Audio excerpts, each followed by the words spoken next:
Vote আসছে, উত্তেজনার পারদ চড়ছে। দাসপুর থেকে ঘাটালের সাংসদ দেবকে কটাক্ষ বিজেপি বিধায়ক হিরণ চট্টোপাধ্যায়ের। ঘাটাল লোকসভায় 1.5 কোটি মানুষ বাইরের রাজ্যে কাজ করেন, ঘাটালের সাংসদ তাঁদের কথা ভাবেন না, মন্তব্য হিরণের। আর সেই সঙ্গে বিজেপি সাংসদ হলে ঘাটাল মাস্টার প্ল্যানের বাস্তবায়ন হওয়ার আশ্বাস দিলেন হিরণ।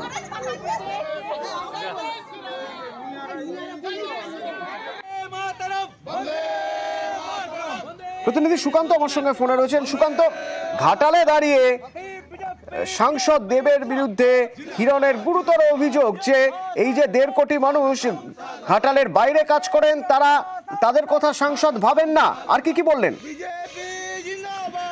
দেখো অতনুদা, এক কথায় লোকসভা নির্বাচনের আগে সাংসদ বিধায়ক হিরণ তিনি এসেছিলেন দাসপুরের একটি বিজেপির যুব মোর্চার অনুষ্ঠানে। সেই অনুষ্ঠানের শেষে তিনি আক্রমণ করেন একদিকে যেমন ঘাটালের সাংসদ দীপক অধিকারী অর্থাৎ অভিনেতা দেবকে, অপরদিকে রাজ্য সরকারকেও আক্রমণ করেন। তার দাবি যে দীর্ঘদিন এই ঘাটাল লোকসভা তৃণমূলের দখলে, তাই ঘাটাল লোকসভার উন্নয়ন হয়নি, ঘাটালে কোনো রেলপথ নেই, ঘাটালের প্রধান যে সমস্যাতে মানুষ জর্জরিত, যেখানে ঘাটাল মাস্টার প্ল্যান এখনো বাস্তবায়িত হচ্ছে না, কেন্দ্র সরকার টাকা বরাদ্দ করলেও সেই কাজ শুরু হয়নি।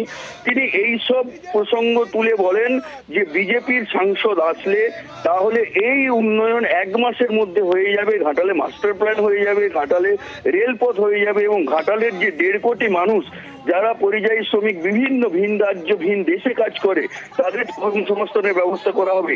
এই উক্তিকে নিয়েই ঘাটাল সাংগঠনিক জেলা তৃণমূল অবশ্য তারা বিদ্রুপ করেছেন, কারণ তারা বলেছেন যে হিরণ জানেন না যে লোকসংখ্যা কত ঘাটাল লোকসভার, কারণ 1.5 কোটি তিনি যে পরিসংখ্যান দিয়েছেন যে পরিযায়ী শ্রমিক ভিন রাজ্যে কাজ করে, সেই 1.5 কোটি মানুষ এই ঘাটাল লোকসভার মধ্যে বসবাস করেন না, মানে অত ভোটারই নেই।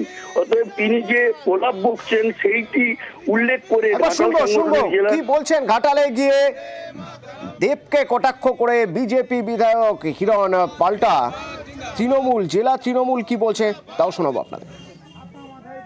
আমার মনে হয় দুটো কাজ একসঙ্গে করা কখনো সম্ভব হয় না, যে আমি অভিনয় করব আবার 17-18 লক্ষ মানুষের সেবাও করব। এখানে সাংসদের কোনো উদ্যোগ নেই। যিনি এখানে সাংসদ আমি ওনাকে একদমই দোষ দেবো না, কারণ উনি অভিনেতা, উনি সকাল থেকে রাত অবধি শুটিং করেন। সেই জন্য ঘাটালের মানুষ বঞ্চিত। 5 বছর অন্তর অন্তর একবার মানুষের কাছে ভোট চাওয়াটা আমার কাছে মনে একটা অন্যায় ব্যাপার। তবে রাম রাজা হবে, সীতা তবে বনে যাবে। গাছের তলায় কিছু লোক তারা কি যেন ওই কলকের মধ্যে দিয়ে খেয়ে আজগুবি বকেন টকেন, ওই তেমন একটা বক বক বক বক কিছু লোক করে বেড়াচ্ছেন। এগুলো মানুষ কানেও দেয় না।